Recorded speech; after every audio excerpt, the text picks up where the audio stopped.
Welcome back. You're still tuned in to Salam Media. The time is 17 minutes past 8. And we will be now shifting our focus to India, where violence against Muslims has been a troubling issue for decades now. The rise of Islamophobia and targeted attacks on Muslim communities have created a climate of fear and discrimination. Today, we have with us Umar Shariff, a political analyst based in India, to delve into the history and current state of violence against Muslims in the country. Omar, thank you so much for joining us. Assalamu alaikum and welcome to Salam Media. Wa alaikum assalam wa rahmatullah. Thanks for having Mm. me. Pleasure's all ours. I think we've always known, I think the world over, that the issue of Islamophobia is very, very rife in India. But I think in recent years we've seen a rise in the Islamophobic rhetoric and the violence. What do you believe are some of the key drivers behind this increase? And also, if you can just merge that with the brief overview of the historical context of violence against Muslims in India and how has that shaped the current social political landscape? Well, Islamophobia is a concern which is an issue, and the engineers of Islamophobia are trying to portray the Muslims as anti-human and involving and indulging in terror activities. So that's the basic foundation by which there is a rise of Islamophobia around the globe. But if you happen to see India, India has got a very long history of Islam in India. Ever since the Prophet ﷺ preached about Islam in Makkah and Medina, in that period itself, the king from India, he had visited the Prophet ﷺ. His name was Chairman Perumal, who embraced Islam, and on the way he passed away. And since then, a lot of people embraced Islam in India. So we have a history of 1,400 years of Islam in India. So therefore, I would not relate all of these incidents to Islamophobia.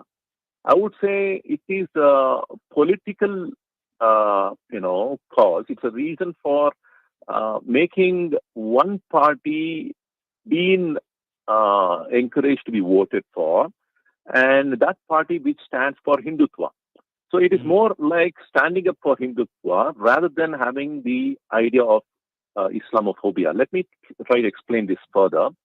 One of the agenda of the Hindutva ideology is that they want to save the cattle. They don't want the cows or oxen being slaughtered. So whenever there is an incident that the cattle is being slaughtered, on that pretext, whoever is carrying the animals or transporting the animals or slaughtering animals, they are being attacked. And that is irrespective of any caste, creed, or religion. But invariably, the majority of the people who are involved in the slaughtering houses are the Muslims. So they have been attacked for this cause, especially for the idea of saving the cows and the oxen. So it is on this pretext that the Muslims are attacked, but they're not attacked for being Muslims. They're not attacked for praying their 5 daily prayers. And they're not attacked for sporting the beard or wearing the hijab. However, I would also acknowledge the fact there are some untoward incidents which may happen out of hatred for Muslims. It is possible. I wouldn't deny the fact, but the percentage and the reality on ground, if you were to see, it's very, very bare minimum. It is not something which is threatening the Muslims in India. Because today, if you were to see the Muslims of India, the Muslims are there in almost every domain in the Indian departments, in the Indian culture and art departments. Like for instance, if I have to say, the Bollywood, it's very famous in India, where the movies are made, and every second day we have a new movie released. And now, in that, the people who are dominating the Bollywood industry are Muslims. We can talk about Shah Rukh Khan, Salman Khan, this Khan and that Khans. All of these people are Muslims. And if you were to see even in the political domain, Muslims are very far ahead even in politics. But the thing is, the illiteracy rate and poverty is also too high amongst the Muslims. Thereby, the Muslims are not entering into the mainstream, platforms. Because of not engaging in mainstream platforms, we kind of, being set aside. We are not actually participating in much of the activities. So I would like to say from a very academical perspective, not as a person inclined to any party or not as a person favoring any one particular community. From an academic perspective, I would say that, of course, there is an element of attack on Muslims, sometimes here and there, but it is not something to be taken as a normalized act, and it is not to be taken as the prevalent and threatening act. Because as much as the Muslims are being attacked in some parts, even the Hindus or the non-Muslims, even the Brahmins are being attacked in different parts of India. So much so that I can say that in one incident, the Thakurs of Uttar Pradesh, they had burnt down the Brahmins of the higher caste. They have burnt, literally burnt them alive. So you can understand what's happening. There are a lot of things happening. There are atrocities against the Dalits, atrocities against the Christians at times. But what is more threatening is the rise of Hindutva and the extreme form of rise of Hindutva. Of course, Hindutva can be interpreted in various ways. But what I'm trying to say, when the extremism penetrates into any ideology, that becomes very hard for the other pluralistic society to live with peace and harmony. So this is my understanding. I hear you, and I really like the way that you're unpacking it, because to the international community, it almost looks like it's a different picture to the one that you painting, But I want to touch a bit on recent government policies and actions that are seemingly aimed at targeting the Muslim community in India, like for instance, the citizenship law. I think this was implemented, I think, earlier this year, the Citizenship Amendment Act. From a government's point of view, are you seeing, anti Muslim rhetoric? Is it clear, and does it filter down to the community at large when people see the implementation of the Citizenship Amendment Act, the CAA, that are very, very controversial, and that are seemingly targeting Muslims? Does that also play a part in the way Muslims are treated in the broader sphere when it comes to the interaction in the broader Indian landscape? Well, CAA, the Citizenship Amendment Act, which is being implemented at this point in time in India, has allowed the people from the neighboring states of Pakistan, Afghanistan, and Bangladesh to avail with the citizenship of India and accept the Muslims of these neighboring countries. The rest of the people, including the Christians, Parsis, and the Hindus and Sikhs, are given citizenship. So this is a discriminatory act, no doubt about it. It is discriminatory. It is something which we do not accept with. We want to make certain amendments. That is something which we all agree upon. But alongside, what we must keep in mind is that no Indian Muslim would be disenfranchised through this act. It is not a threat to the Indian Muslims. I've been saying this right from 2019, ever since this bill was being passed. I was saying to the people that there is no panicky situation. There is no threatening situation for the Indian Muslims where you have to think that they are going to disenfranchise you, or you think that you will be deported to some other countries. So the Supreme Court of India has very clearly said that even if you want to send one person out of this country, you will have to prove the nationality of another country. Say, for instance, if Umar Sharif is said he is a Bangladeshi, then the onus of proving that Umar Sharif is a Bangladeshi lies with the authorities. Therefore, that document can be submitted to Bangladesh, and the Bangladesh would agree and accept me. Otherwise, no country would be willing to take any of the Indian Muslims to their country. So, what I'm trying to say, let's have a very balanced view and let's have a very realistic view based on the law. The law says from these countries, except for the Muslims, others can avail with the citizenship in India. But that is termed as discriminatory. I disagree to this law. I condemn this law, no doubt about it. But alongside, let me reassure that no Indian Muslim would be deported because of this. It is about giving citizenship for those who are coming to India from the neighboring states. Alongside, one more point that I want to say is that the Home Minister, Amit Shah, he said, yes, through the Citizenship Amendment Act, we are not giving citizenship to these Muslims from these neighboring places, but through the Muslim bloc that is prevalent in India, wherever the Muslims are coming from, we are giving citizenship to them. So that is a statement that he has made. And how far it is true is something time will have to prove. But this is a statement in the media saying that Muslims can avail with, but the priorities here in these three states is to give to the non-Muslims because the non-Muslims are the ones who have been oppressed and they have been attacked.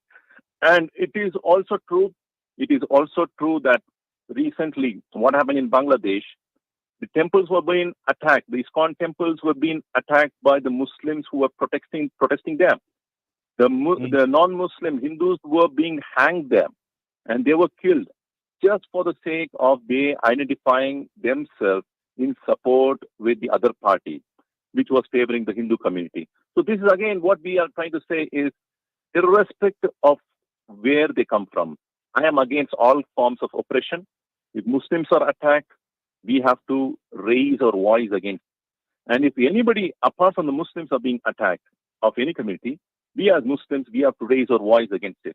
So we cannot be very particularly choosy about only voicing for one section of the community in the pluralistic society, because that is one of the reasons why Muslims are not able to participate in the mainstream platform. We have to talk about Gaza. We have to talk about the atrocities which is happening in Palestine. Everything we need to talk. But alongside, we need to talk about what's happening in Ukraine. We need to talk about what's happening in Bangladesh. And we need to talk about what's happening in other parts of the countries, other parts of the world. So thereby, what will happen, we will be raised above the rest of the people of the world who always voice up for their community. Because Muhammad Sallallahu Alaihi Wasallam, about him, Allah subhanahu wa ta'ala says, وَمَا أَرْسَلْنَاكَ إِلَّا رَحْمَةً لِلْعَالَمِينَ. We have sent ye not but as a mercy to the whole of mankind. The Muslims have been in the forefront to talk about humanitarian issues. And based on those issues, if you are being equitable and if you are being people of justice, then the world is there to acknowledge our truthfulness and sincerity. Mm, mm. What do you make of human rights groups who are alleging that the mistreatment of Muslims has increased under Prime Minister Modi, who took over in 2014? They are saying, cases of mob lynching under the pretext of protecting cows considered holy by some Hindus have also increased during Modi's time in power. There's reports of hate speech against Muslims, which also, it is stated, have increased in the country, averaging nearly 2 anti-Muslim hate speech events per day. And this is just last year. And also a report revealed that 3 out of 4 hate speech incidences occurred in states ruled by the BJP. So what do you make of this? These are numbers, and these are from reputable human rights organizations and groups that are saying the opposite of what you seem to be stating. What you say, I acknowledge to the fact that Amnesty International has voiced out.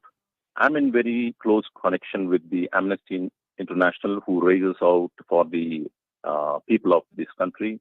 They raise their voice for the people of the downtrodden and the suffering people and the oppressed ones. So what you said is also true. What you said is also true when it comes to the mob lynching. where we have heard soon after the third term of appointment of the Prime Minister of the Mr. Modi, there were 6 incidents where there was mob lynching, which were directly connected with the cattle and which was also connected with the Muslims, and they were killed in different parts of India, 6 places. I acknowledge this. I'm not denying the fact. But again, let me put things in perspective. This is happening since the British time, where the Muslims are being attacked for slaughtering the cow or the cattle. The issue of cow and cattle is a very long issue. Even during the time of the freedom fighting in India, prior to 1947, these incidents were there, but now the numbers have increased. I acknowledge that fact. Alongside, we must also remember 2013, the Muzaffarnagar attack. It was not mob lynching, it was clear genocide. It was clear attack on one community in Muzaffarnagar in the North India, which happened during the Congress rule. I can go on like this. If I have to talk about many incidents which happened, atrocities which have happened, it had also happened during the Congress rule. Narasimha Rao was the one who was ruling India from the Congress party when Babri Masjid was attacked. And Babri Masjid was attacked during the Congress rule.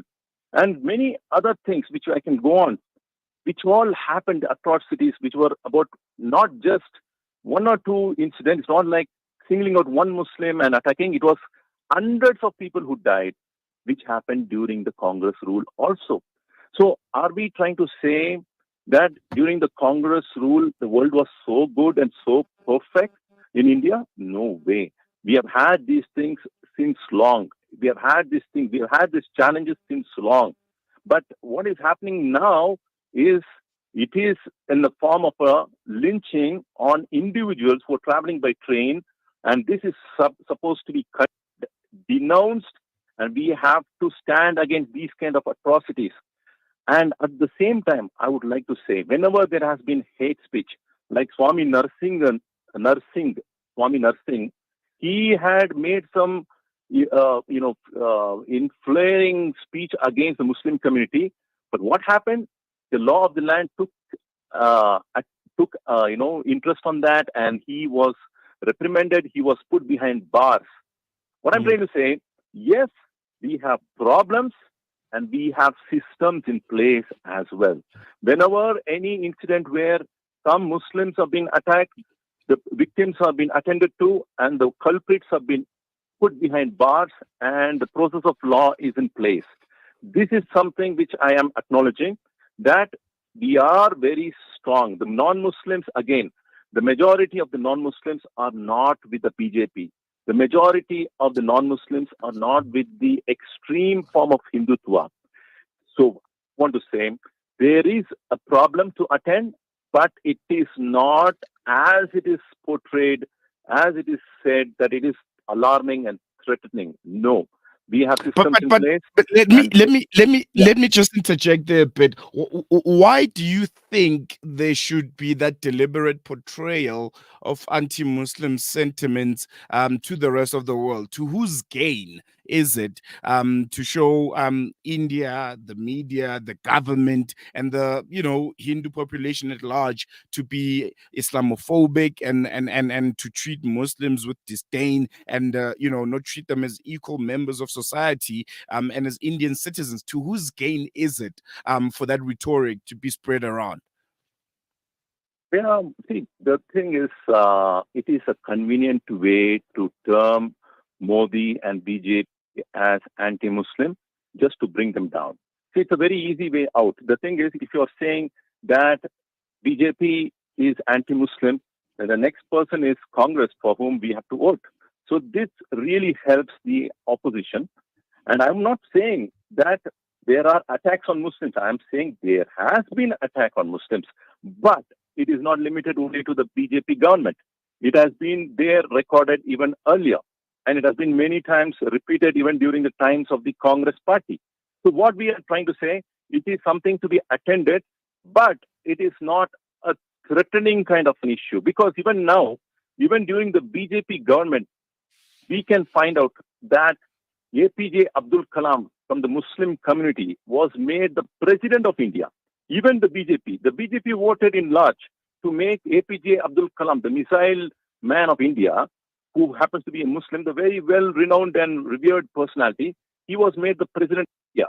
They are very much calculated. They are very much calculative in what they are saying and how they are approaching. But what I am saying is that it is a problem that has to be attended, but not in that exponential manner as it has been portrayed. Because even today, Muslims are the Muslims of India are the highest majority population in the world, even more than Saudi Arabia. The largest number of Muslims living in the world are, after Indonesia, living in India. And that happens to be the largest minority in the world. So how can the minority live for such a long time? 20 crore plus Muslims are living here. And yes, there are incidents. We are attending to that. There is political lobby which is happening. We are having our politicians in place. We are having our Muslim leaders, and everybody is attending to it. And we are solving these matters. And of course, in South India especially, where I am coming from. I come from Karnataka and Tamil Nadu, where the social fabric of Muslims and Hindus are totally different. There's so much of brotherhood here. The real problem the real problem lies in Uttar Pradesh and beyond that, the north and the Bihar and that area, the Rajasthan, where it is called as the cow belt. That is called the cow belt. So we have to talk about breaking away the separatist mentality in certain areas. And at the same time, we have to talk about assimilation into the mainstream platform so that the Muslims be part of the Indian system, and we can, acquire,